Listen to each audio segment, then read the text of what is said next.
வெல்லம் 350 வெல்லம் உருகி இருக்குது. ஒரு பூரணம் ஒன்று செய்ய போகிறேன் பாருங்கள். இது வந்து நல்லா கரைஞ்சி வந்துடுச்சு நல்லா. இப்போ வந்து இதில் கொஞ்சம் தள்ளி வை. இது தேங்காய் எள் 2 போடுறேன். இது 100 கிராம் எள், ஒரு அரை மூடி தேங்காய்.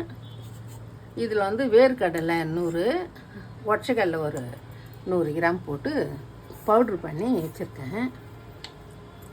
ஏலக்காவை 4 போட்டிருக்கேன் தூள் பண்ணி. இது வந்து கலரினா பூரணம். இது பூரணம். மேல் மாவு அது கலரிக்கலாம், ஒன்றும் இல்லை, அது பூரணம். இது பாருங்கள். இது வந்து 2 கிளாஸ் அரிசி மாவு போட்டு சுடுதண்ணி 2 கிளாஸ் தண்ணி இதில் வச்சு, இதில் கொஞ்சம் உப்பு, ஒரு 2 டீஸ்பூன் எண்ணெய் விட்டு தண்ணி காஞ்ச ஒருபாடு இந்த மாவு 2 கிளாஸ் மாவு போட்டு கலரி வச்சுருக்கேன். இது வந்து மேல் மாவு. இது வந்து எருக்கும் கொழக்கட்டைன்னு சொல்லுவாங்க, இல்லைன்னா கொழக்கட்டைன்னு உள்ளூர் வச்ச கொழக்கட்டை அப்படின்னு சொல்லலாம். இது வந்து அதை ஆஃப் பண்ணிட்டேன். இது வந்து கலரி பூர்ணம் ரெடி பண்ணிவிடுவேன். இதை வந்து உருண்டை தட்டி இது உள்ளே வச்சு ரெடி பண்ணி நான் காட்டுறேன், பார்க்கலாம். அவ்வளோதான், நான் கலரிட்டு காட்டுறேன்.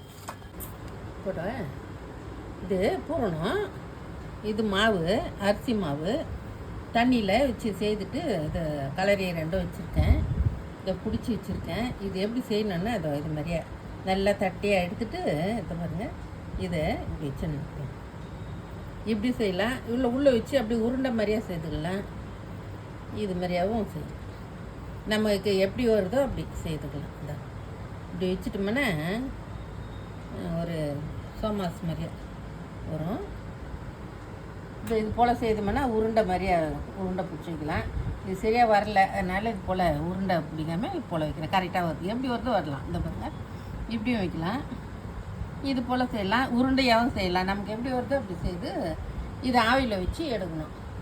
இது வந்து விநாயகர் சதுர்த்திக்கு விநாயகருக்கு வச்சு படைப்பாங்க நடுவீட்டில். அந்த கொழக்கட்டை இது நான் செய்கிறேன் டிஃபனுக்காக சாப்பிட்றதுக்கும். பாருங்கள், செய்யுங்க. சரி, படம் போட்டு பார்ப்போம், பிடிப்போம் அப்படின்னு வச்சுருக்கிறேன். இது வந்து எள். இது வந்து கடலப்பருப்பில் கூட செய்யலாம். இந்த பூர்ணம் கடலப்பருப்பு வேக வச்சுட்டு மிக்சியில் ஒரு அடி அடிச்சு எடுத்துக்கின்னு தேங்காய் எடுத்துக்கின்னு வெல்லம் பாவு எடுத்து அப்புறம் அந்த கடல மாவு போட்டு கூட கலரலாம். தேங்காய் போட்டுடலாம், ஏலக்காய் போட்டு கலரி ஒரு பூர்ணம் தயாரிக்கலாம். இது இன்னொரு பூர்ணம் இது தயாரிக்கிறது. இது ஒரு லைனு. இது வந்து தேங்காய், உடச்ச கடலை, எள், வேர்க்கடலை, இது வெல்லம் போட்டு பாகு எடுத்து இதெல்லாம் போட்டு கலரி இது ஒரு மெத்தடில் செய்யலாம். 2 மெத்தடில் செய்யலாம். அது ஒரு மெத்தடு, இது ஒரு மெத்தடு. இந்த மெத்தடில் நான் செய்திருக்கேன். இது வந்து விநாயகர் சதுர்த்திக்கு கும்பிட்றது. எருக்கும் கொழக்கட்டைன்னுவாங்க, விநாயகருக்கு ரொம்ப பிடிக்கும்னுட்டு இது மாரியே உருண்டை பிடிச்சி இதை பண்ணி இப்படி பண்ணணும். இப்படி பண்ணிவிட்டு இதை தரட்டோம்னா இப்படியே வரும். இந்த ஒரு கிளாஸ்க்கு 1 கிளாஸ் தண்ணி மாவுக்கு 1 கிளாஸ் தண்ணி ஊற்றினா கரெக்டாக வந்துடும். 2 டீஸ்பூன் எண்ணெயும் ஒரு 1/4 டீஸ்பூன் உப்பு போடணும். போட்டுட்டு அந்த தண்ணியில் கொதி வந்த பிற்பாடு இந்த மாவு கொட்டி கலர்னோம்னா இந்த அளவுக்கு வந்துடும், கரெக்டாக வந்துடும். இந்த பாருங்கள், இது போல் இந்த இன்னும் கொஞ்சம் இதில் அப்படியே போல் இது பண்ணிவிட்டு இதை இப்படி பண்ணணும். இல்லை இதில் பூரணம் கொஞ்சம் அதிகமாக இருந்தாக்கா வெளியே வரும், கொஞ்சம் கம்மியாக பண்ணலாம், இந்த மாதிரி வச்சுக்கலாம். இது கொஞ்சம் பெருசாக பண்ணி நம்ம சௌகரியம் போல் செய்துக்கலாம். அவ்வளோதான். கொஞ்சம் இதில் கொஞ்சம் அதிகமாக ஆகிடுச்சு பூரணம் இப்படி இருக்கும். அதனால் ஒன்றும் இல்லை, இதுமாரியே வச்சுட்டு ஆவியில் வச்சு எடுத்துட்டோம்னா நல்லாயிருக்கும் சாப்பிட்றதுக்கு.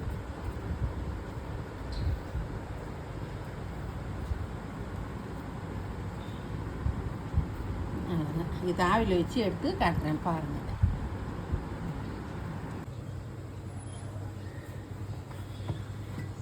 பாருங்கள், வந்துட்டு 15 நிமிஷம் வேக வச்சேன், நல்லா வெந்துடுச்சு.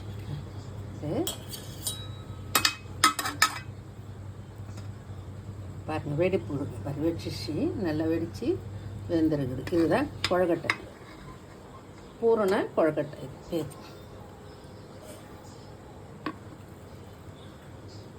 இந்த சூட்டில் எடுக்கிறதுனால அப்படியே விரியுது பாருங்கள்.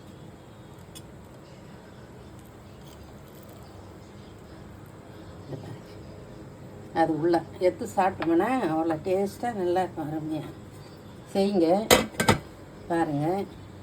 4 பேர் சாப்பிட்லாம். 2 கிளாஸ் மாவு போட்டு செய்திருக்கேன். 4 பேருக்கு 4க்கு 4 5 எடுத்து சாப்பிட்லாம். பாருங்கள் நல்லா அருமையாக இருக்குது. செய்து பாருங்கள். தேங்க்யூ.